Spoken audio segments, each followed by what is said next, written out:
Bismillahirrahmanirrahim. Assalamualaikum warahmatullahi wabarakatuh. Hello everyone, perkenalkan nama saya Rini Aulia Putri dengan NPM 1906-15113 dari Pendidikan Biologi Universitas Syekh Kuala Bayulus.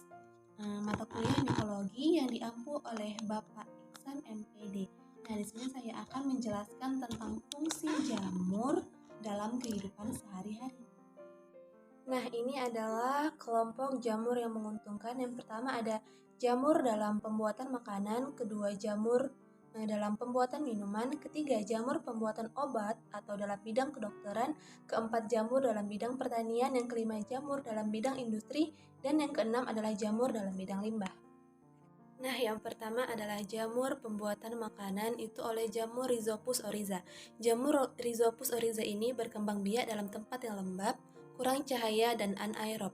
Pembuatan tempe menggunakan jamur Rhizopus oryza karena jamur Rhizopus oryza menghasilkan enzim protease yang mampu mendegradasi protein menjadi asam amino dan juga menghasilkan enzim lipase yang menguraikan lemak menjadi asam lemak. Nah, di sini juga ada beberapa jamur yang bisa dimakan. Yang pertama ada Volpaira volvacea, itu adalah jamur merang.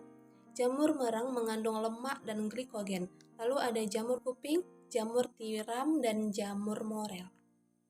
Nah, yang kedua ada jamur dalam pembuatan minuman. Itu ada pembuatan minuman sake atau minuman orang Jepang dibantu oleh jamur yang bernama Aspergillus oryzae. Ketiga, jamur dalam pembuatan obat atau bidang kedokteran. Nah, di sini ada jamur Penicillium chrysogenum dan Penicillium notatum. Penicillium chrysogenum dan Penicillium notatum merupakan spesies fungi atau kapang yang sangat penting bagi industri fermentasi. Para ahli menggunakannya sebagai molekul membuat penisilin, sebuah obat antibiotik yang mampu menyembuhkan infeksi jamur pada manusia. Spesies jamur Penicillium tergolong sebagai fungi sejati. Yang keempat ada jamur dalam bidang pertanian, yaitu jamur tiram atau disebut dengan Pleurotus ostreatus. Jamur tiram merupakan bahan pangan alternatif yang dapat menyuburkan lahan pertanian. Budidaya jamur tiram di lahan pertanian dapat membantu menyuburkan kembali lahan yang telah tercemar polutan berbahaya seperti bahan polutan organik yang tergolong dalam POPs atau persitan organik pollutants. Jamur tiram memproduksi enzim kuat yang mempunyai kemampuan menetralisir bahan-bahan industri bersifat toksik sehingga dapat memulihkan kembali lingkungan yang telah rusak.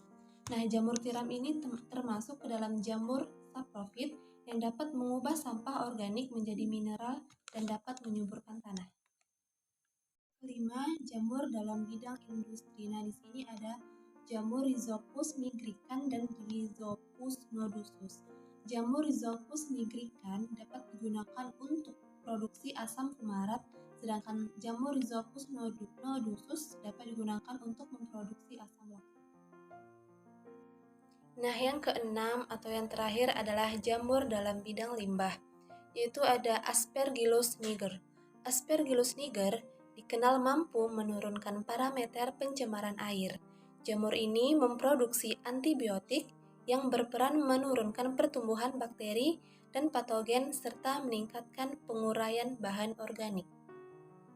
Oke, sekian penjelasan dari saya. Terima kasih. Assalamualaikum warahmatullahi wabarakatuh. Bye-bye.